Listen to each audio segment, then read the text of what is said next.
독이 바짝 오른 진나영. 진나영은 한진태와의 대화에서 진실을 은폐하려는 자신의 계획을 확고히 합니다. 진나영은 한진태의 약점을 잡은 느낌으로 강하게 나갑니다. 원장님, 제가 어떤 걸 봤는지 아시죠? 진나영은 미소를 지으며 말을 이어갑니다. 제가 본 걸 묻어두는 건 가능하지만 그 대가가 필요해요. 제 위치를 확고히 할 기회를 주세요. 그렇지 않으면 이 사실을 모두에게 알릴 수밖에 없겠죠. 한진태는 그녀의 계략을 파악하지만 당장 이를 저지할 방법을 찾지 못하고 있습니다. 그는 결국 나영의 제안을 받아들일 수밖에 없다는 것을 깨닫습니다. 좋아, 네가 원하는 대로 해. 하지만 이 일은 절대 다른 사람에게 말하지 마라. 그는 경고합니다. 진나영은 승리의 미소를 지으며 물론이죠. 저도 이 집안을 위해 할 일이 있어요. 라고 답합니다. 이제 그녀는 한진태의 약점을 이용해 자신의 이익을 챙길 준비를 마칩니다.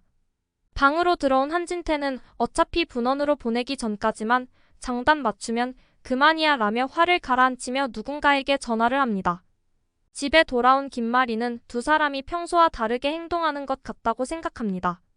왜인지 들떠 보이는 진나영이 눈에 거슬렸지만 신경조차 쓰기 싫어 한숨을 쉬며 방으로 서둘러 올라갑니다. 진수지와 김마리. 수지는 정신과 상담을 위해 찾아온 마리를 맞이합니다. 마리는 불안한 눈빛으로 방 안을 둘러보며 자리에 앉습니다. 어디부터 이야기를 시작해야 할지 모르겠어요. 마리가 떨리는 목소리로 말합니다. 천천히 말씀하셔도 괜찮아요, 이사장님. 편안하게 이야기해주세요. 진수지는 따뜻한 미소로 마리를 안심시킵니다. 마리는 깊은 한숨을 내쉬며 제 아들 현우가 어릴 때 잃어버린 후로 저는 하루도 마음 편할 날이 없었어요. 그리고 최근 들어 최 선생이 자꾸 제 아들 현우와 겹쳐 보입니다. 미친 거죠, 제가? 수지는 마리의 말을 들으며 점점 더 집중합니다. 왜 최우리 선생님이 이사장님 아들과 겹쳐 보이신다고 생각하나요? 그녀는 조심스럽게 묻습니다. 김마리는 눈물을 글썽이며 최 선생을 볼 때마다 현우가 떠오르곤 해요. 눈빛, 말투, 심지어는 작은 습관들까지. 너무나 닮아 있어요. 이게 단순한 착각일까요?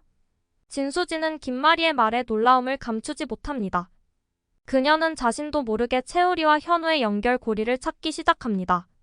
이사장님, 혹시 그 당시 현우에 대해 더 이야기해 주실 수 있을까요? 잃어버렸을 때 상황이라던가. 김마리는 머리를 감싸쥐며 현우는 아주 어린 나이에 잃어버렸어요. 그날 이후로 저는 제 삶이 무너지는 것 같았어요. 그런데 최 선생과 대화할 때마다 현우가 제 앞에 있는 것 같은 기분이 들어요. 진수지는 깊은 생각에 빠지며 이런 이야기를 들을 때마다 마음이 무겁겠어요. 하지만 이사장님의 이 감정은 단순히 과거의 상처 때문일 수도 있습니다. 그래도 혹시 모를 가능성에 대해서는 한 번 더 확인해 보는 것도 나쁘지 않을 것 같네요. 마리는 눈물로 젖은 얼굴을 들며 정말 그럴까요? 혹시 최 선생과 현우가 같은 사람일 수도 있을까요?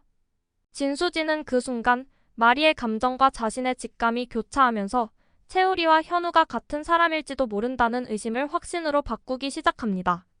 이사장님, 지금 당장은 정확한 건 아무것도 없으니 너무 깊게 생각하지 마시고 마음을 좀 편히 가지셔야 할 것 같아요. 마리는 진수지의 손을 꼭 잡으며 내 얘기 다 들어줘서 정말 고마워요. 진수지는 마리와의 상담을 마친 후 말은 그렇게 했지만 마음속 깊이 혼란스러워하며 고개를 푹 숙입니다. 앞으로 다가올 진실에 대한 두려움과 호기심으로 가득 차게 됩니다.